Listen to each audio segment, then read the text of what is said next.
কি রে মানা, বোনটাকে দেখে তো কিছু শিখতে পারিস। কি শিখবো মা?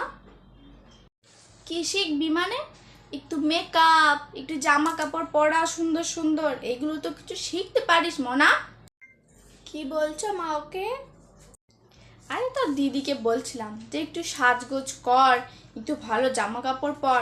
এই মেয়ে তো কিছুই শুনবে না, সে সারাদিন ঘরের মধ্যে বসে থাকবে চুপচাপ।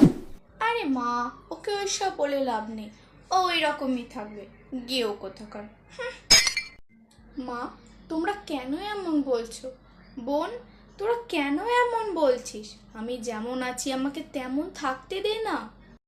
এই জন্য তোকে কোনো ছেলেই পছন্দ করে না। আমার মতন করে আমাকে যে ছেলে পছন্দ করবে আমি তাকেই বিয়ে করব। সেই আশাতেই বসে থাকো তুমি, তোমাকে কোনো ছেলে পছন্দও করবে